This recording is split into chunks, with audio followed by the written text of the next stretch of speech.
let's have a little chat about the Google Pixel Watch, or should I say the Pixel Watch 2.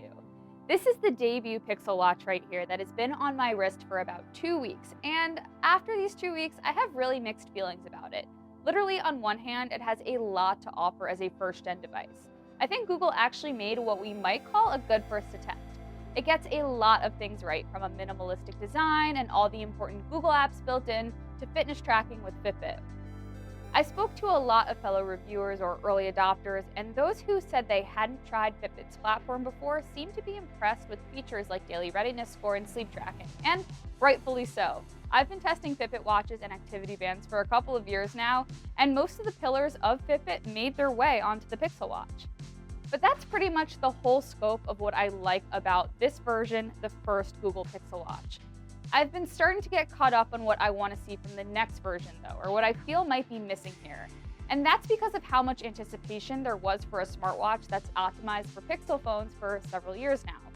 It really does leave me wanting more, and I mean that in terms of what you get for $350 or $400 with LTE. But also, I mean just things that I think would take the Pixel Watch from being a very good first attempt to truly a great smartwatch that keeps up with the Galaxy Watch and Apple Watch. One thing I'd really like to see from the Pixel Watch 2 is more size options. There's only one size option for the Pixel Watch, 41mm.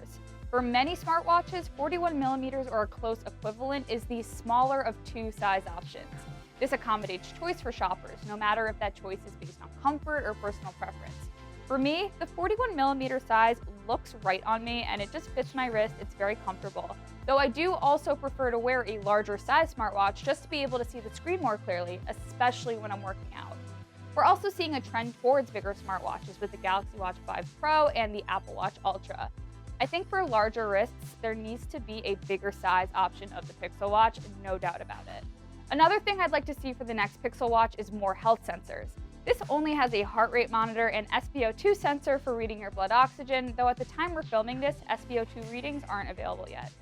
Right now, it can take ECGs and detect possible signs of atrial fibrillation, which is definitely a premium feature, but it's also become more common, I guess. Other smartwatches and fitness trackers are just more ambitious, with skin temperature sensing on the newest Apple Watch lineup and electrodermal activity readings on the Fitbit Sense that can tell when you're stressed.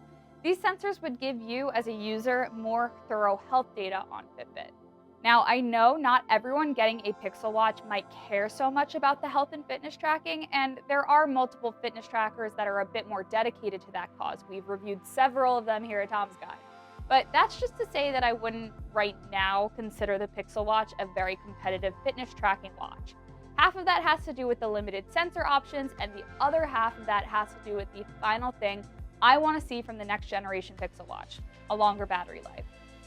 In my testing, the Pixel Watch lost 20% per hour with GPS-based activity tracking.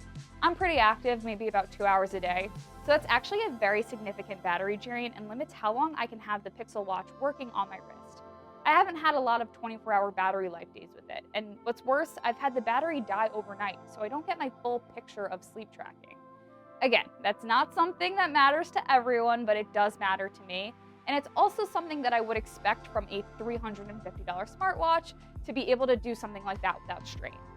I'd ideally like to see the battery life a bit closer to 2 or 3 days, of course varying with GPS use, but also features like the always-on display and LTE connectivity.